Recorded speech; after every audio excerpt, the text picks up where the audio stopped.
The engines were already rumbling in the underground garage.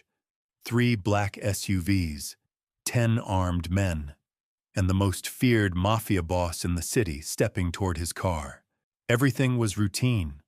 A quiet morning, a simple departure, until a little girl, no older than 7, came sprinting down the ramp, barefoot, breathless, eyes wide with terror. She threw herself in front of the boss's SUV and screamed, "Wait! Don't start your cars!" The guards froze. Guns were raised. Everyone thought she'd lost her mind. But the girl wasn't looking at the men. She wasn't looking at the boss.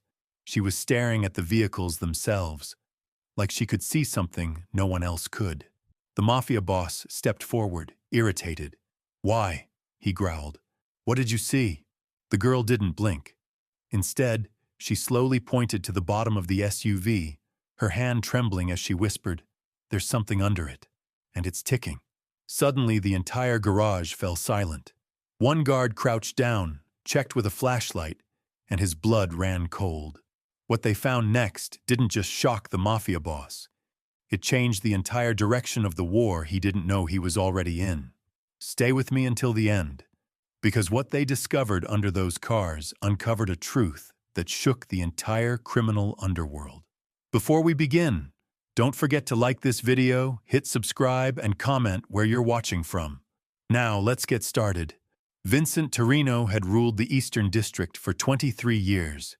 His name was whispered in back alleys, spoken with reverence in boardrooms, and never mentioned above ground without consequence. At 58, he carried himself with the quiet authority of a man who had never needed to raise his voice to be heard. His gray hair was perfectly styled, his suit tailored to perfection, and his eyes held the cold calculation of someone who had built an empire on fear and respect. This particular Tuesday morning had started like every other.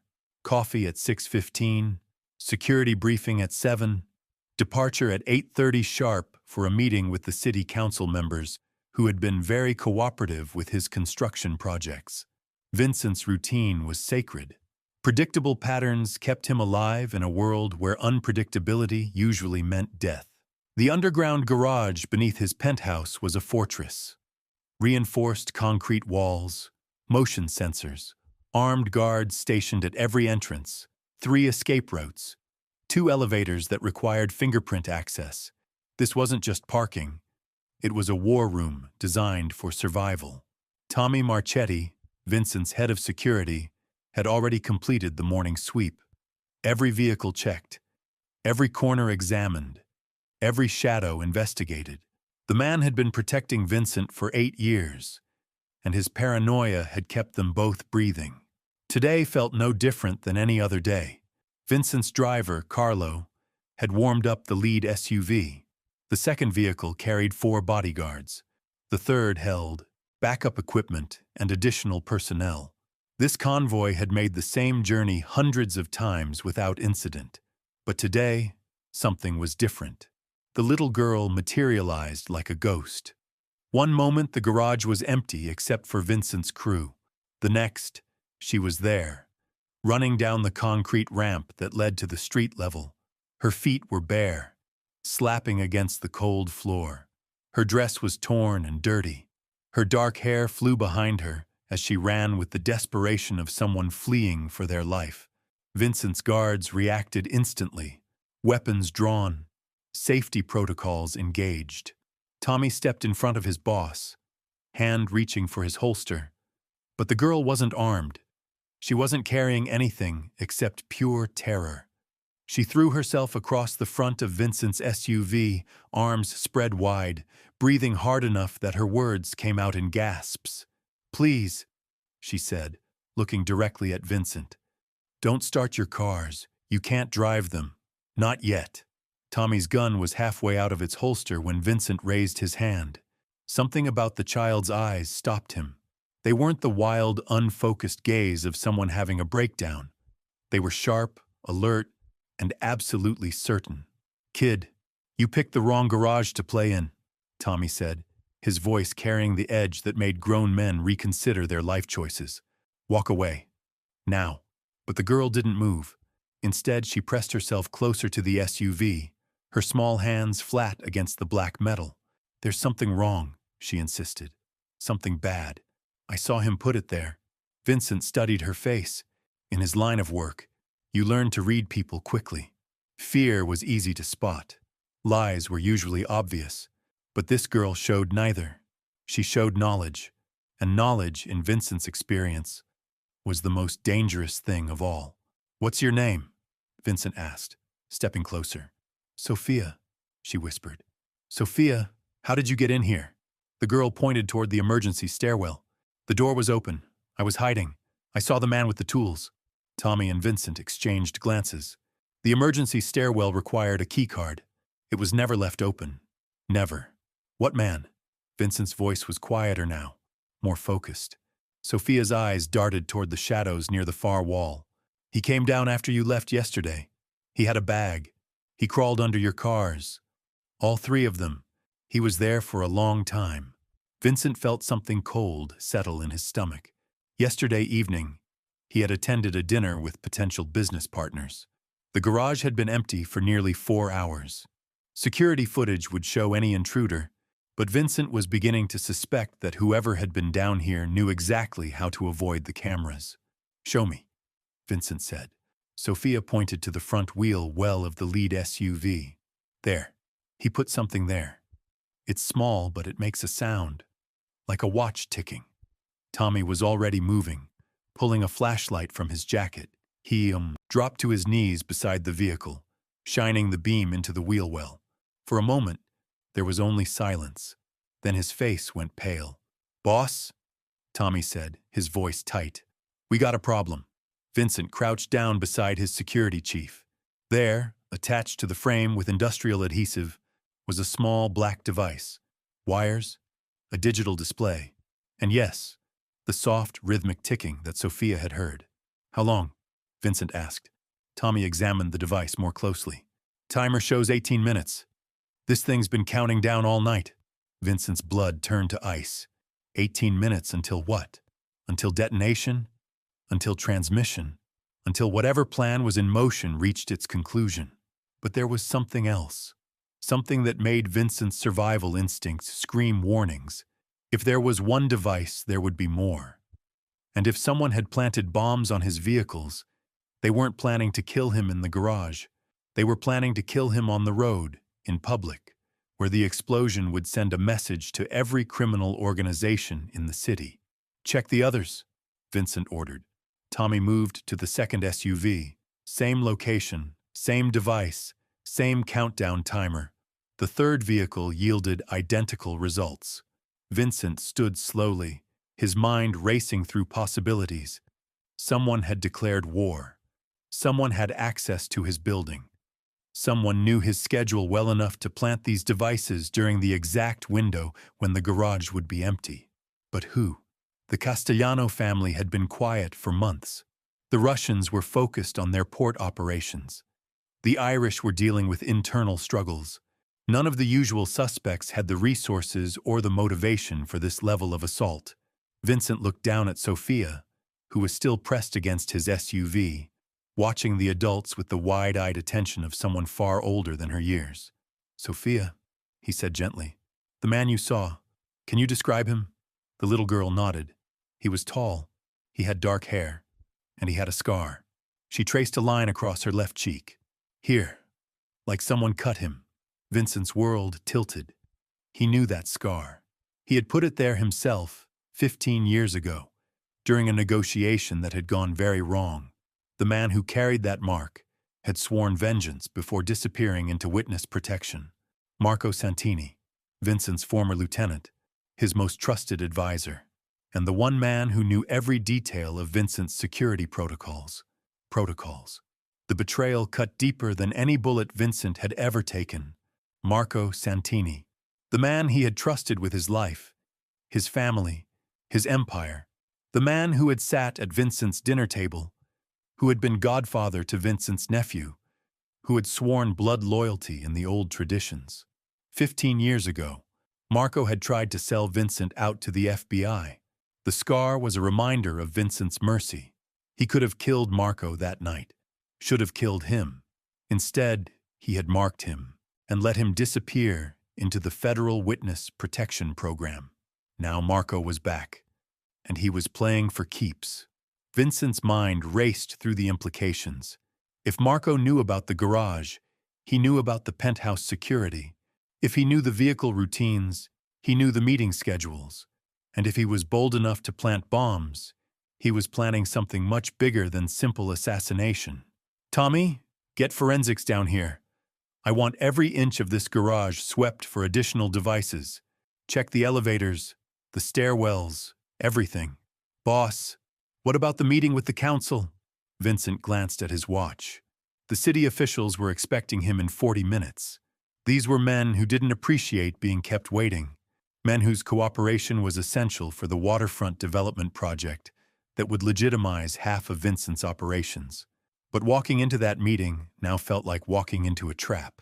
Cancel it, Vincent said. Tell them I'm dealing with a family emergency. Sophia had been watching this exchange with the intense focus of someone trying to understand adult conversations that danced around dangerous truths. Vincent noticed her shivering in the cold garage air. Sophia, where are your parents? The little girl's expression darkened. My mama works upstairs. She cleans the offices at night. She doesn't know I'm here. Vincent felt another piece of the puzzle click into place. The cleaning staff had access to the building after hours.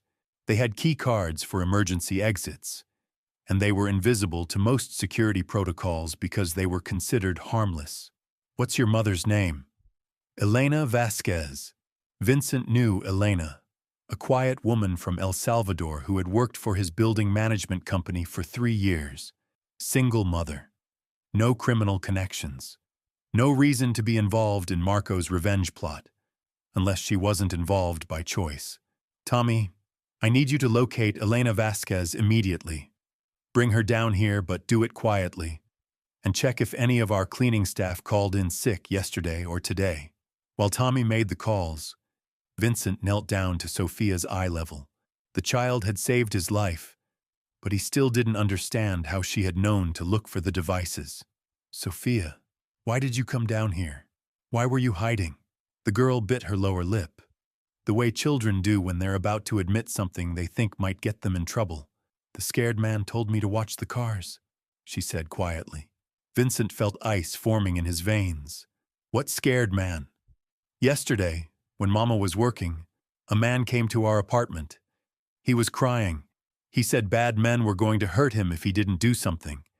He said if I saw anyone trying to start the black cars, I should stop them. The picture was becoming clearer and more disturbing by the moment. Marco hadn't just planted bombs. He had used a child as his early warning system. But why? What possible advantage could there be in preventing the explosion, unless the explosion wasn't the real plan? Unless the bombs were meant to be discovered? Vincent stood abruptly, his mind racing through the possibilities. Marco knew Vincent well enough to predict his reactions. If the bombs were found, Vincent would cancel his public appearances. He would lock down the building. He would go into defensive mode, which meant Marco wanted Vincent trapped in the building. Tommy, how's that sweep coming?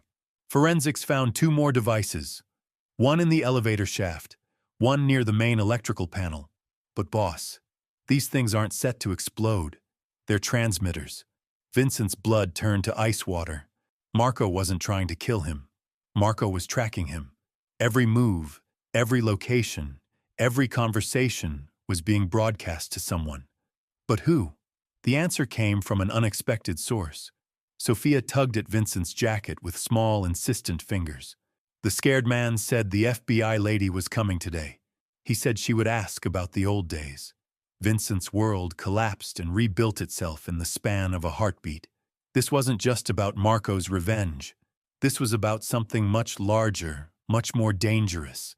The federal government was making a move, and Marco was their inside man, which meant the meeting with the city council hadn't been canceled in time. Federal agents were probably already positioned around City Hall, waiting for Vincent to walk into what they believed would be a routine arrest. But Vincent Torino hadn't survived 23 years at the top of the criminal hierarchy. by being predictable. He pulled out his phone and dialed a number he hadn't called in 2 years. "Detective Morrison? It's Vincent. I have information about a federal operation that's about to go sideways. Meet me at the usual place in 1 hour, and bring your recording equipment." Tommy stared at his boss in disbelief. "Vincent, what are you doing?" Vincent looked down at Sophia, who was still shivering in her torn dress. This little girl had risked her safety to save his life. Her mother was being coerced by federal agents. And somewhere in the city, Marco Santini was waiting for news that Vincent Torino was finally in custody. But Vincent had learned long ago that the best defense against betrayal wasn't retaliation. It was turning the betrayer's plan against itself. "I'm going to give the FBI exactly what they want," Vincent said, his voice carrying the cold satisfaction of a chess master seeing checkmate 3 moves ahead. "I'm going to confess." Tommy's face went white. "Boss, you can't be serious." "I'm going to confess that Marco Santini has been feeding information to federal agents while planning terrorist attacks against government officials." Vincent smiled for the first time that morning. It wasn't a pleasant expression. "And I'm going to have a 7-year-old witness to prove it." Prove it. Sophia watched the adults around her with the sharp awareness that comes from living in a world where understanding grown-up conversations could mean the difference between safety and danger. She had learned to read faces, to notice when voices carried hidden meanings, to recognize when the air itself seemed to change before bad things happened. Vincent's confession plan hung in the garage air like smoke from a gunshot. Tommy was shaking his head, his loyalty warring with his survival instincts. The forensics team continued their methodical sweep, finding more transmitters with each passing minute, but Sophia wasn't paying attention to any of that. She was watching the shadows near the emergency stairwell, the same shadows where she had hidden yesterday while the scarred man worked beneath the vehicles, because the shadows were moving wrong. "Mr. Vincent," Sophia whispered, tugging at his sleeve with urgent fingers. Vincent was deep in conversation with Tommy about federal surveillance protocols, about how to turn Marco's betrayal into leverage, about the delicate choreography required to make the FBI believe they were winning while ensuring they lost everything that mattered. "Not now, Sophia," Vincent said absently. But Sophia had learned that sometimes grown-ups didn't listen until it was too late.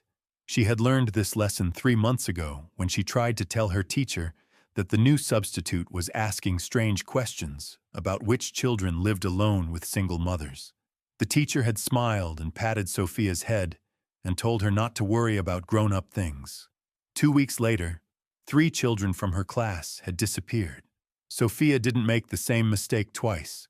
She stepped directly into Vincent's line of sight, planted her small hands on his expensive suit jacket, and spoke with the clear, carrying voice that her mother used when she needed Elena's attention in crowded places.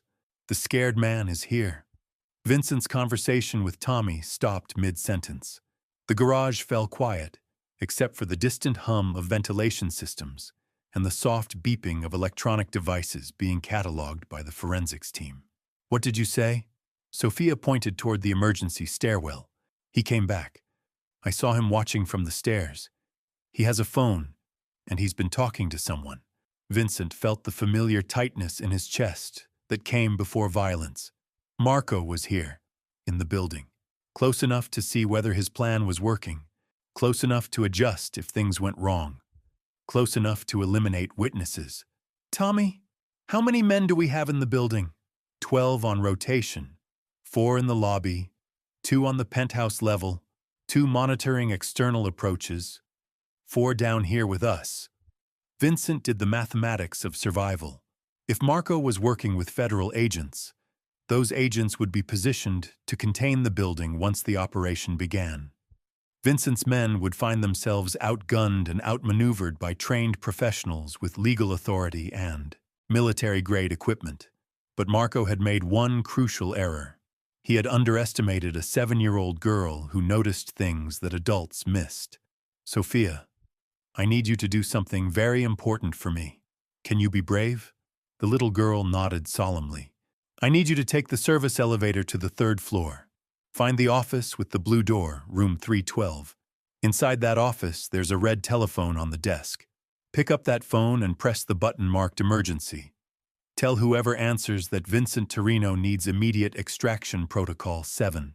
Sophia repeated the instructions back perfectly, her young mind cataloging each detail with the precision that had kept her alive in a world full of dangerous adults.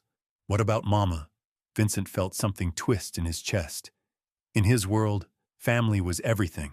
Blood loyalty transcended law, transcended fear, transcended even survival itself. But Elena Vasquez wasn't family by blood. She was family by circumstance, by the simple fact that her daughter had risked everything to save his life.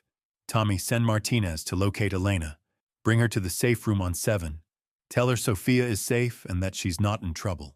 As Sophia disappeared into the service elevator, Vincent turned his attention back to the emergency stairwell. Marco was close.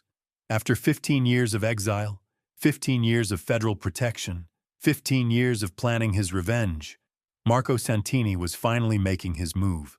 But Vincent had survived this long by never fighting the war his enemies expected. His phone buzzed. Text message from an unknown number. Vincent, time to talk. Come to the roof. Alone. You have 10 minutes before I call in the federal strike team. Vincent showed the message to Tommy, whose face cycled through disbelief, anger, and grim determination. It's a trap, boss.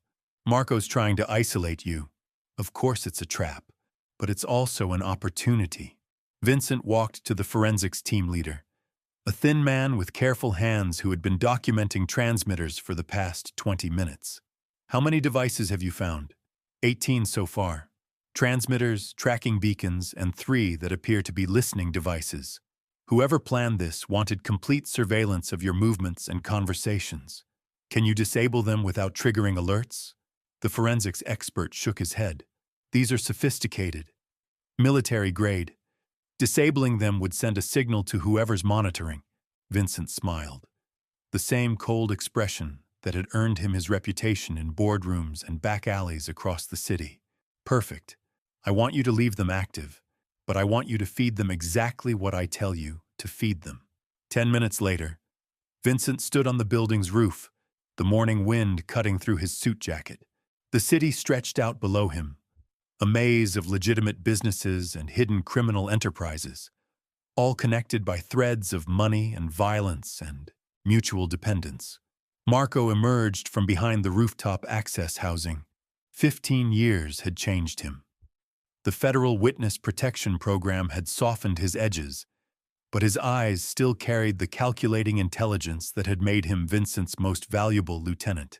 The scar Vincent had given him was a pale line across his left cheek, barely visible unless you knew where to look. Hello, Vincent. Marco, you look well. Prison food must agree with you. Marco laughed, but there was no humor in it. Witness protection, actually. Very comfortable. The federal government takes excellent care of valuable assets. And what makes you valuable, Marco? What could you possibly tell them that they don't already know? Everything. 23 years of operations. Every corrupt official you've bought. Every legitimate business you've infiltrated. Every murder you've ordered. Every life you've destroyed. Vincent walked slowly toward the roof's edge, his hands visible, his movements casual. Below, he could see unmarked federal vehicles positioned at strategic points around the building. Marco's backup plan was already in motion.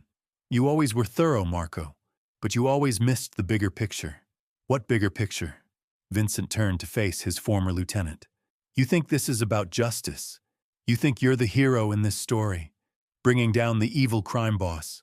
But you're just another piece on the board, and you don't even know what game we're really playing. Marco's confidence flickered for just a moment. What are you talking about? The waterfront development project, the city council meetings, the legitimate businesses I've been building for the past 5 years. You think I'm trying to go legitimate? Vincent pulled out his phone and pressed a button. Immediately, speakers hidden around the rooftop crackled to life, broadcasting the conversation to every transmitter Marco had planted in the building. I've been building the perfect trap. Every corrupt official, every dirty deal, Every federal agent who's been taking my money while pretending to investigate me. Everything you're about to hand over to the FBI will implicate 50% of the federal law enforcement apparatus in this city. Marco's face went white as he began to understand. The bombs weren't meant to kill me, Marco. They were meant to make me look like a victim. The transmitters weren't meant to spy on me. They were meant to record my confession. And that confession is going to destroy everyone who thought they could use Vincent Torino as their stepping stone to power. Vincent pressed another button on his phone. In the distance, sirens began to wail. Those aren't federal agents coming to arrest me, Marco. Those are state police coming to arrest every federal agent whose name appears in the files I've been building for 5 years. Files that document every bribe, every favor, every illegal surveillance operation conducted against legitimate businessmen. Marco stepped backward, his hand moving toward his jacket. You're bluffing. Am I? Sofia Vasquez, 7 years old, has been recording our entire conversation on equipment you didn't know existed. Your threat to eliminate witnesses just became evidence of attempted murder of a child. Marco's hand froze. In the distance, the sirens were getting closer. Here's what's going to happen, Marco. You're going to walk down those stairs. You're going to surrender yourself to Detective Morrison, who's been working with me for 2 years to build a case against federal corruption. And you're going to confess that you were coerced into this operation by agents who threatened your family. I don't have a family. Vincent smiled again. You do now. The federal government gave you a new identity, Marco. Michael Santos, resident of suburban Chicago, married to Linda, father to twin daughters aged 12. The same daughters who have been under my protection for the past 6 months. Marco's world crumbled. You're lying. Protection, Marco, not threat. Your daughters are safe, well cared for, completely unaware that their father used to be a criminal.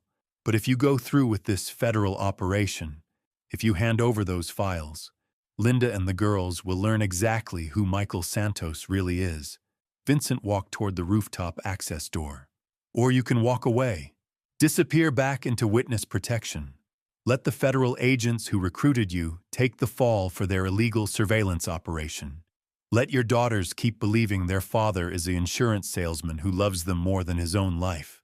Marco stood motionless on the roof, understanding finally dawning in his eyes. He hadn't been running an operation against Vincent Torino.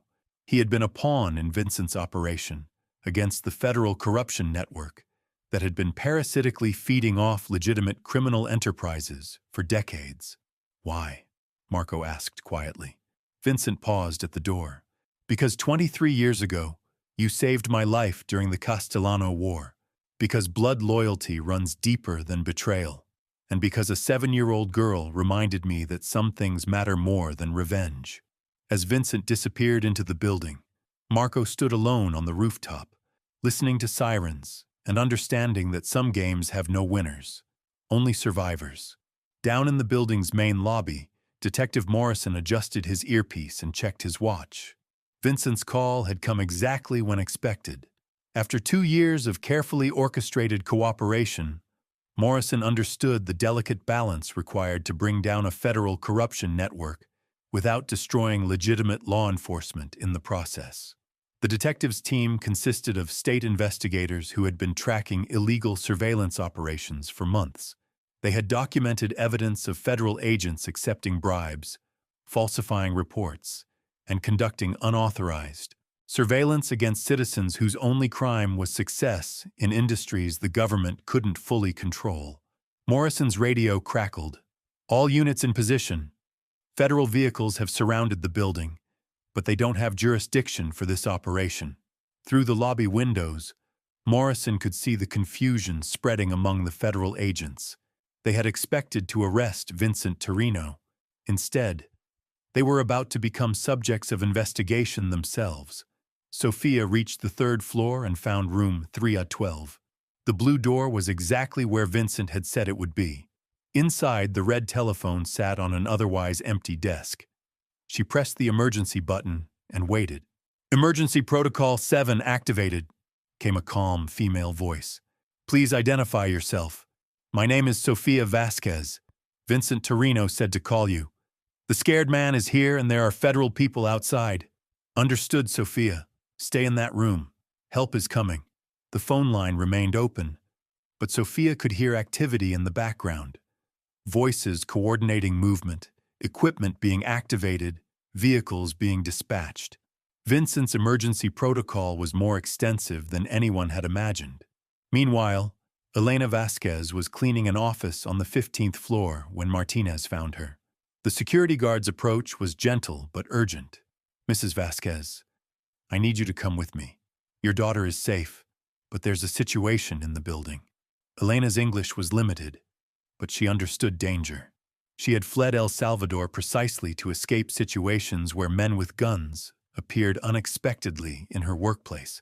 Sofia? Where is Sofia? She's safe. Mr. Torino is making sure of that, but we need to move you to a secure location. As they walked toward the service elevator, Elena tried to process what was happening. She knew Vincent Torino's reputation. Everyone who worked in the building knew, but she also knew he had never been anything but respectful to the cleaning staff, never failed to pay them properly, never created the atmosphere of fear that characterized other employers in her experience. Back on the roof, Marco stood motionless, understanding that his carefully planned revenge had become his own destruction. The federal agents below were about to learn that their operation had been compromised from the beginning. The evidence they expected to collect would instead incriminate them. His phone buzzed. A message from Agent Sarah Chen, his federal handler. Status report. Are you in position? Marco stared at the message, knowing that any response would be recorded by Vincent's equipment. Every word he had spoken, every plan he had made, every threat he had issued was now evidence against the federal operation he had been recruited to lead. He typed back, Operation compromised. Recommend immediate withdrawal. The response came quickly. Negative. Proceed as planned. We have full operational authority. Marco realized that Agent Chen didn't understand the situation. She believed this was still a standard organized crime takedown. She had no idea that Vincent had been building a case against federal corruption for years, using Marco's operation as the final piece of evidence. Down in the garage, Vincent reviewed the forensics report on his phone.